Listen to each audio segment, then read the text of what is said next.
Pronto, pode começar. Então a gente queria começar pedindo que você se apresente, fale um pouquinho quem é você, o que é que você tem feito. Poxa, é muita coisa que eu nem quero falar. Não, meu nome é Roseni Pinheiro, né?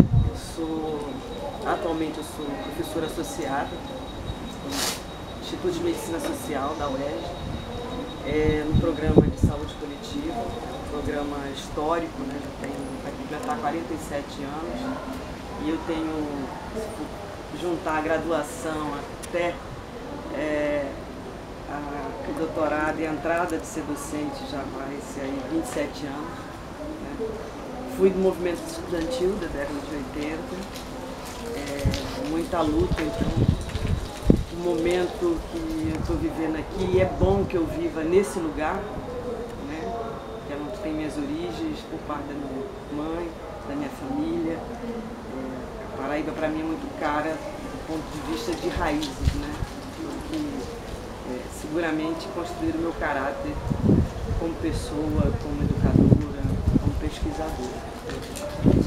E justamente nessa trajetória na esteira, né, de várias realizações e também vários obstáculos, várias percepções, né, eu consegui de algum modo estabelecer, né, um percurso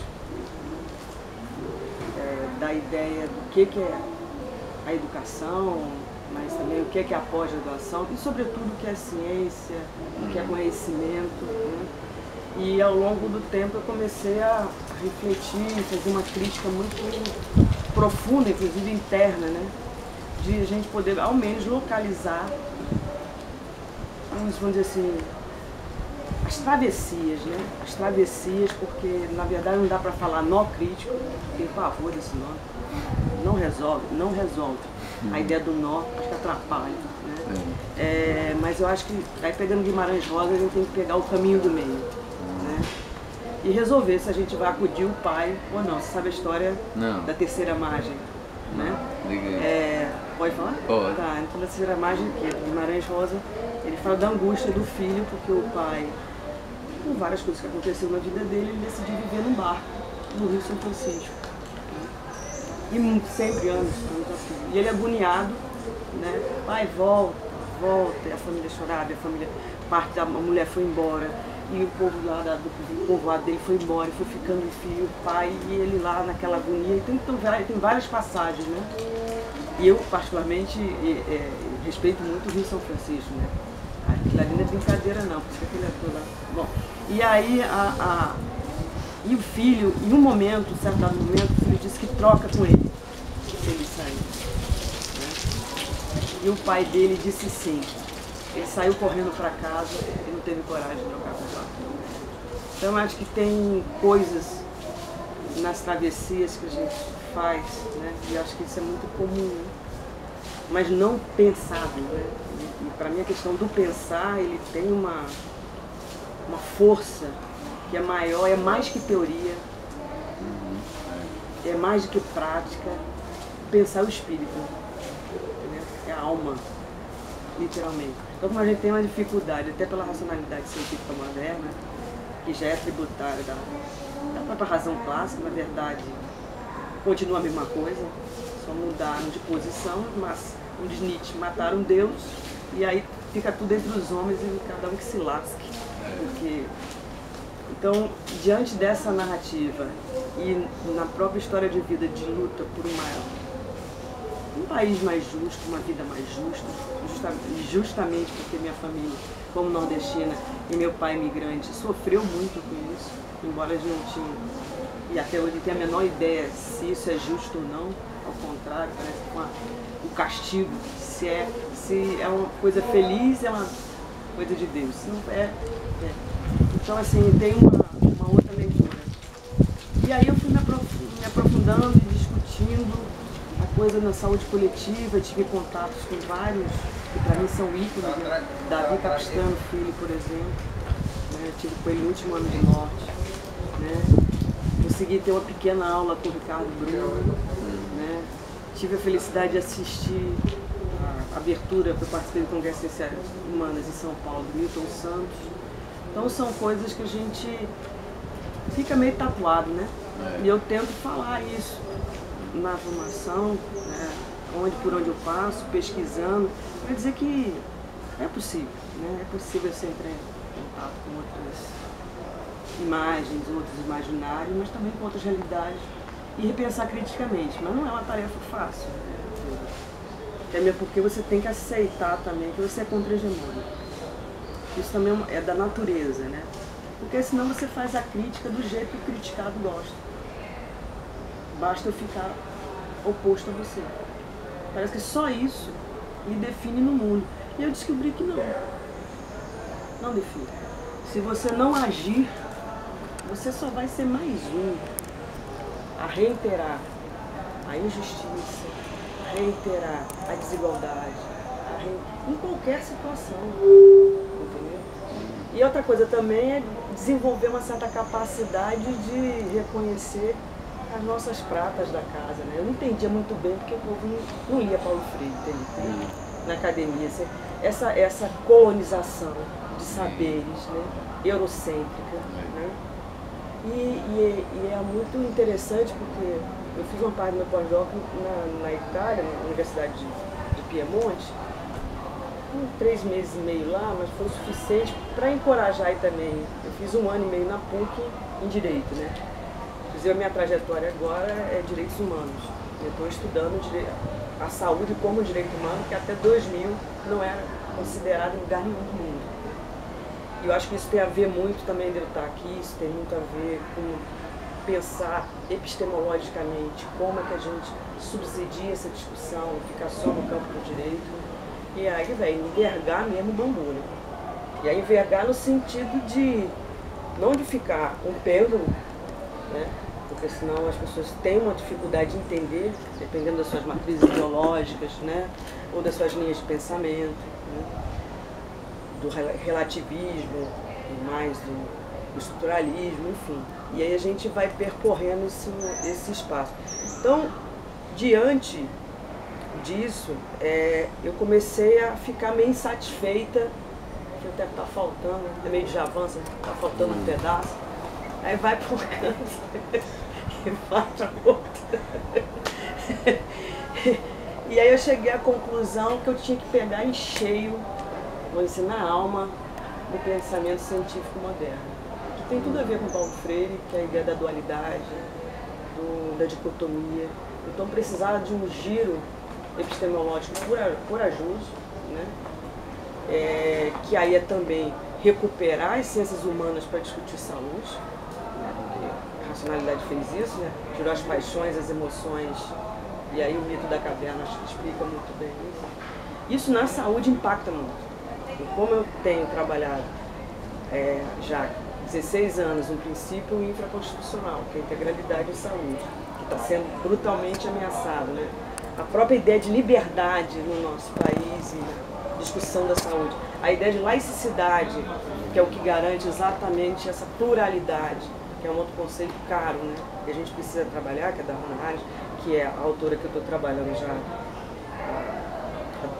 há 10 anos, pelo menos, me ajuda um pouco a entender essa condição humana do político. E aí, eu acho que o legal que a Hannah Arendt oferece, que tem me mobilizado muito, sem nenhum dogma, nenhum dogmático, mas é a ideia do alargamento da mentalidade. Né? Tem que alargar a mentalidade, ou seja, eu não posso só trocar, né, se opor. Então, assim, chegar aqui, ter vocês, ter um grupo de pesquisa, de fato pense a pesquisa por extensão. Não caia, que para mim é uma cilada falaciosa, de se opor à pesquisa, de se opor à testagem, né? Equivocado, tanto que a gente tem trabalhado muito inovando em metodologias e tentando não, de alguma maneira, não criar mais classificações, que é uma outra cilada, né?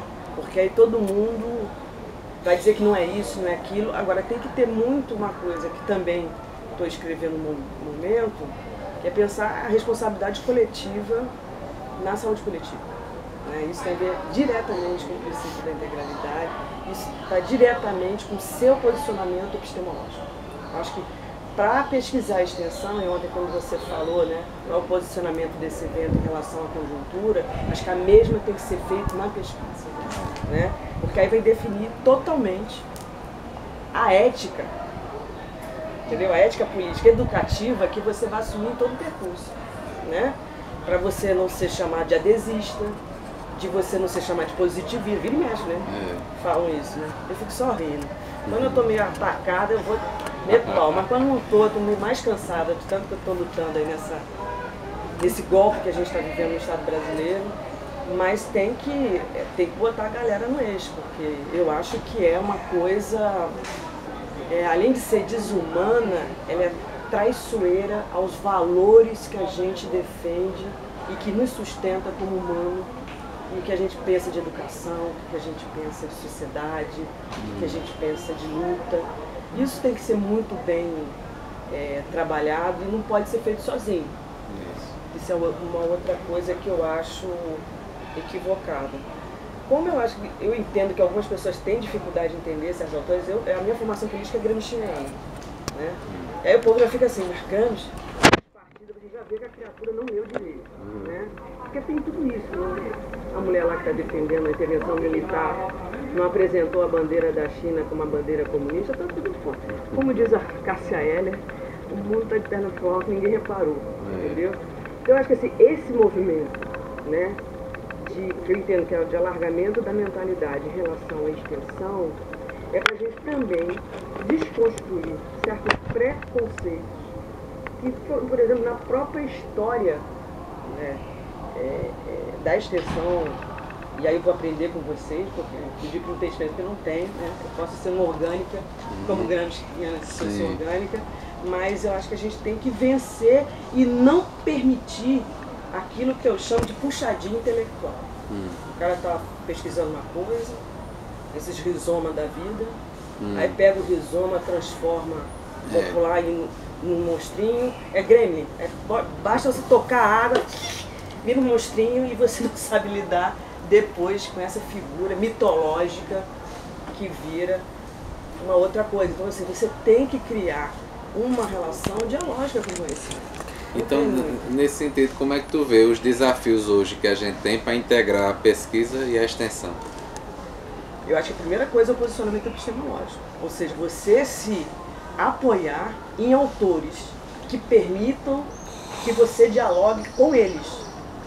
Não dá, e aí tem a ver com tanto do contexto. E aí, por exemplo, eu estou discutindo agora Hannah Arendt e Paulo Freire, porque os dois trabalham com amor ao mundo. Com certeza. Né? Então, assim, tem coisas que esse eu acho que é o exercício do pesquisador. É oferecer alternativas teóricas, metodológicas, que possibilitem uma maior visibilidade humana. Que não crie um conflito, pior, que não crie nenhuma dúvida do que você está defendendo. Né? Porque isso fica verdadeiro para as pessoas, verdadeiro para o aluno, verdadeiro para o professor. E isso tem muito a contribuir. A questão é que tem outras coisas também da natureza humana que você não consegue, às vezes, superar. E a gente tem que ter outra estratégia, né? Porque há muitas disputas acadêmicas, vaidade, mas quando você vai mesmo buscar, não tem. Então acho que a ideia de rede, acho que essa alternativa de... Tudo bem? Você geralmente, você tinha movimento nessa sala? Não. A gente está numa entrevista aqui. Eu acho que uma coisa importante é fortalecer as redes e promover esses encontros da melhor forma possível. Eu soube agora recentemente que o Ministério da Saúde cortou o financiamento por telesaúde, que é uma praga, porque isso dificulta, por exemplo, a gente. Né? Então, assim, cada vez mais eu acho que a gente vai ter que se unir por valores, né? E ver quais as potencialidades que cada um tem. Então, assim, por dentro da universidade, eu tenho lutado, né, em debates que eu vou para as FAPs financiar pesquisa e extensão. Né? Algumas coisas já conseguimos. Né? Na FAPES no Rio já consegui sair 2 editais. O pioneiro nisso é Pernambuco, a FACEP, que é com um grupo que também a gente atua lá. Eu também sou parecerista, a gente sempre, é importante porque isso resgata a relação da universidade com a sociedade, e é isso que eu acho que deve ser o mote, e não falar da superioridade da pesquisa, porque a pesquisa não anda sozinha, gente. A insociabilidade, é tão claro para mim a insociabilidade das funções essenciais da universidade, pesquisa, extensão e ensino, porque justamente são humanos que operam, é um empreendimento humano. Então você pode manejar isso de uma maneira que seja rigorosa e não rígida, né? E trazer aportes que sejam coerentes, né? E também, Pedro, é saber o limite. Porque não vai caber tudo, e não é para caber tudo, e não é para tirar tudo. Então, assim, quem é que vai ser, vamos dizer, o curador dessas relações? Você tem que ter um mediador, que seja como se fosse uma grande exposição de peças de artes valiosíssimas. Eu penso assim, extensão, né? A extensão com a pesquisa. Então, a inclusão dos sujeitos da pesquisa, por exemplo, a minha tradição, aliás, já do grupo de pesquisa Lápis, né? Que completa agora 16 anos também, está pertinho assim. Mas a gente sempre vai ficar atrás. Né? É justamente a gente criar dispositivos de inclusão.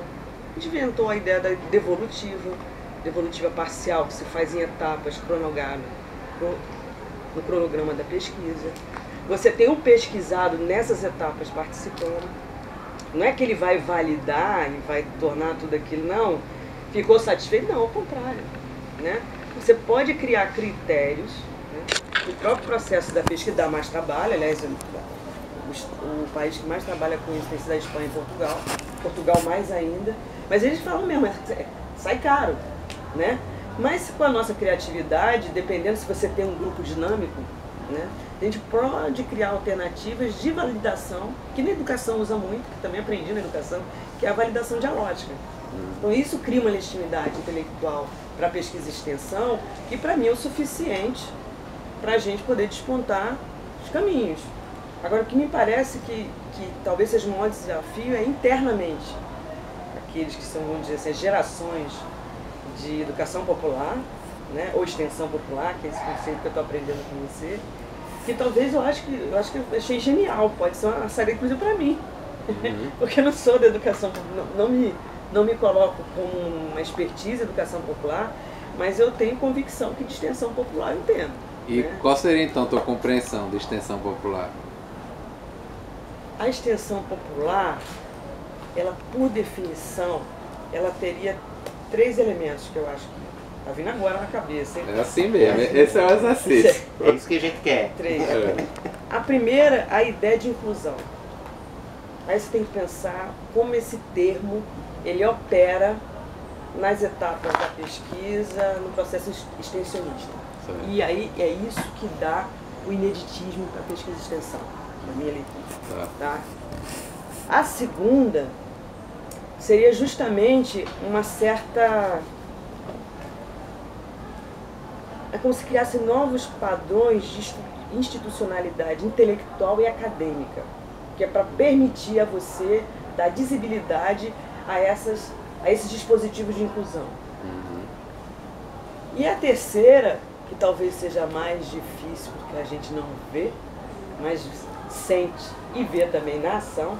Quer dizer, a minha defesa é de um pensar que ele é agindo, né? Por exemplo, porque tem assim uma etapa, a Hannah trabalha com 3 faculdades mentais, né? O pensar, o querer e o juízo, né? Aí você tem a vontade, você tem que querer daquilo acontecer, e o juízo é o momento que você escolhe por onde vai. Né? Então, essas faculdades de pensar, se a gente aplicar para essa situação, está na hora que você tem que cultivar os valores públicos. Entendeu? A gente define com quem a gente quer estar junto. A gente define claramente e explicitamente, né? Não é de que lado você está, né? Mas assim, quais são as questões do momento que sou eu que represento nesse momento. Acho que quando a gente conseguir, isso é uma visão, né? Não sei nem se vou estar viva para ver isso, mas quando a gente conseguir, Pedro, dar visibilidade e visibilidade, ou seja, a pessoa entender aquilo que você está atuando, eu acho que a pesquisa e extensão, ela tem todas as possibilidades de despontar e trazer um novo olhar não, mas um entendimento que eu aprendi com a Mabel, de que a ciência tem que ser clara e entendida por todos. Desde a cozinheira, desde o artesão, tem que ser. De alguma maneira a gente tem que trabalhar isso. Então, esse imaginário que a gente tem que construir, que na verdade a gente tem que imaginar para tomar decisão, tem que imaginar para pensar, e imaginar para ter vontade. É isso que a gente tem que trabalhar e construir, né? Para poder oferecer, e aí eu acho que é a revolução. Para mim é a revolução intelectual. Roseni, qual a tua impressão em relação à dimensão da extensão popular pelo Brasil afora, assim, pelo que tu vivenciou, essa experiência? Não conheço. De um modo geral, há uma confusão de educação popular, né?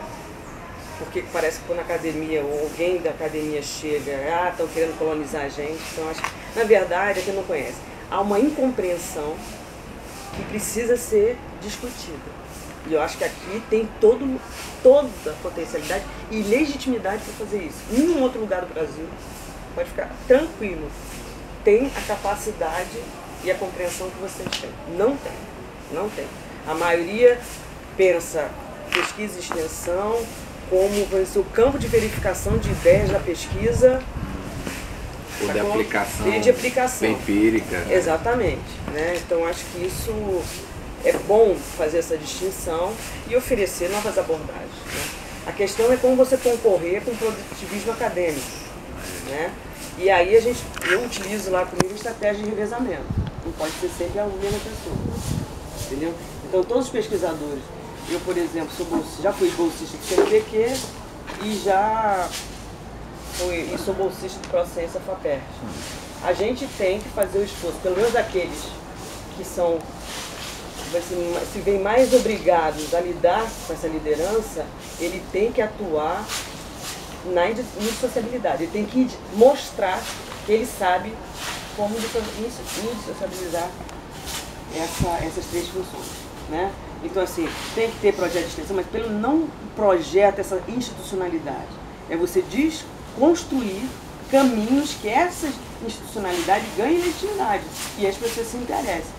É que nem Eduardo Coutinho, ele falava assim, eu faço documentário, não é para o outro fazer igual, é para dar vontade dele de fazer.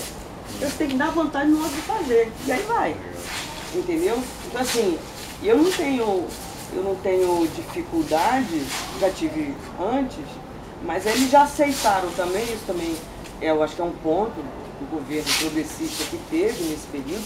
Claro que tem vários defeitos, mas uma delas é aproximar mais dos serviços, aproximar mais das pessoas. Isso também é um posicionamento político que nos ajuda também a pensar epistemologicamente, até mesmo porque os outros países, sobretudo somos eurocêntricos, eles estão copiando coisas da gente. Tem coisas que a gente trabalha aqui e os caras, pô, essa pesquisa, as pesquisas participativas, metodologias que fazem lá em Portugal, são caríssimas, mas tem um grau de sofisticação que a gente não precisa disso. Porque se a gente tem disponibilidade interna e externa, né, como você fala. E por isso que eu acho fantástico isso, do trabalho que dá. Então a gente defender essa artesania, defender esse artífice, né, que é da construção genuína, né? E outra coisa, para fechar essa minha resposta para você, a gente tem que também encontrar no caminho do meio de como a gente olha para as outras atividades de pesquisa e extensão. Né? Uma coisa que eu admiro muito, que eu conheci na Bahia, é o pessoal da economia solidária. Né? Então tem coisas que a gente pode fazer e devemos fazer para a gente poder estabelecer laços, né? E não nós. Pelo amor de Deus, não trabalho com nós, não. Nós críticos, na goela. É isso? Beleza. E olhando assim para a extensão popular, nessa linha do que você está falando, quais você acha que são os principais desafios ou obstáculos que a gente tem hoje para desenvolver cada vez mais essa perspectiva na universidade brasileira? Eu acho assim, primeiro de alguma maneira resistir, né, à tentativa permanente, que alguns já estão conseguindo, né, de colonização dos saberes. Isso para mim, eu acho que até esse movimento de escola sem partido, ou a lei da mordaça, também está nessa contramão, essa maré que a gente está resistindo. Então, tanto eu já devo incluir nas próximas pesquisas educação básica. Que eu não tinha incluído antes, para mim eu acho decisivo ter, inclusive com incentivo à bolsa. Né? A segunda, ele fala trabalho sempre com três, que eu aprendi com a Zumira Haas, não sei se você conhece a Zumira Haas. Sim. é a nossa sindicalista da avaliação mundial, né? Brinco com ela. E ela me ensinou que, se você for fazer 3 pedidos de Aladim, não passe de 3 não. Aí eu sempre faço assim, 3 coisas. Eu gosto de trabalhar com 3. Entendeu? 3 pedidinhos de Aladim, então é isso que eu falei, é da colonização do saber. O segundo é trabalhar trabalhar com uma certa lealdade, né? Aquele que a gente está chamando do pesquisador. Talvez tenha que se criar outro glossário ou uma outra gramática, né? Que aquele que é o pesquisado ou que tem a característica de estar nesse campo popular possa ser mais visibilizado, né? Então talvez tenha que se criar isso. E aí como é que é isso, Zeni? Eu acho que a gente não pode distinguir a crítica. Não pode falar, por exemplo, que você não concorda comigo, então você sai da filmagem. Não, fica aí, pô. Vamos tentar desconstruir ou pensar o que isso pode fazer, que é justamente esse sentimento de pertença. Eu acho que os pesquisadores, os estudiosos, que sejam primeiro, para não criar também panelinha, mas construir um sentimento de pertença, que quando eu chego em um determinado momento, né, que tem um seminário como esse, eu separo minha ação, minha intervenção e trago meus alunos, entendeu? Sim. E aí você vai também, não é doutrinando, não tem doutrina nesse pedaço, por favor. A questão é você compor entendimento. Isso é a cara do Paulo Freire, né? Da ideia de que você tem, é usar mais Paulo Freire do que Deleuze, entendeu? Ele tem que usar mais Paulo Freire do que Deleuze, e aí fica difícil, né? E é muito estranho quando você fala de Paulo Freire, né? Porque tem uma coisa do Deleuze, que ele fala da aula, que é a sala de aula, e todo mundo bota. Gente, a sala de aula é feio, meu irmão. Vou usar Deleuze pra quê? O cara, pô, não faz que eu gosto de Deleuze, que ele sempre toma um negocinho que também gosta, um whiskyzinho.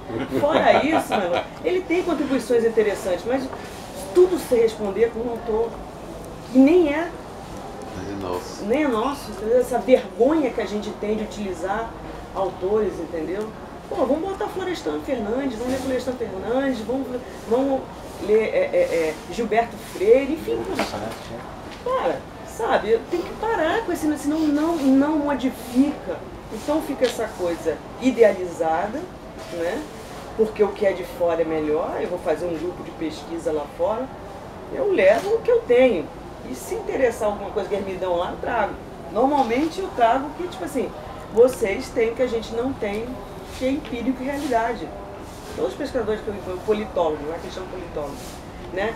E os filósofos de biopolítica, eles falavam isso pra mim. Eu falei, não, a gente tem aqui a questão do domínio dos autores, mas a gente não faz pesquisa empírica, né? Que é o que a gente tem de melhor e que cria também realidades, imaginários que eles se veem.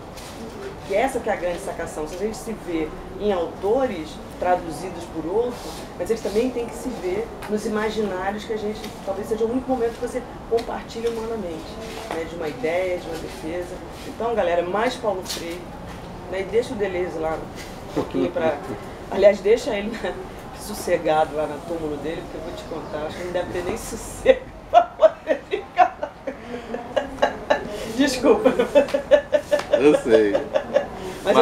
Mas eu tenho que me posicionar como uma filha de nordestina, entendeu? É ótimo, a gente precisa exatamente disso. E você é uma das poucas que tem essa coragem de se posicionar com essa veemência. Mas linda, nem abalo o cabelo, o ainda põe mais um grampinho aqui. Aí só pra gente fechar então. Sim. Então você diria que é possível integrar pesquisa e extensão? Com certeza. Eu posso dizer para você, e aqui eu já te falei, estou muito grato por estar aqui, porque vai me ajudar, inclusive, vamos dizer assim, a consubstanciar um posicionamento que eu tenho, né, da extensão popular ser um pilar fundamental para a gente qualificar, né, para poder dizer o que é uma pesquisa de relevância social e pública. Porque o que tem por aí, a relevância social, ela está ditada por uma meritocracia absolutamente, no meu entendimento, amorfa e descomprometida com a realidade e a justiça no país. É isso que eu penso. Mais alguma coisa? Acho que agora é dona do Vitor, não. A gente dá uma conversa do caramba, tem outras coisas que dá. Muito bom, valeu. A gente só não estica mais porque a câmera não dá, que a vontade a gente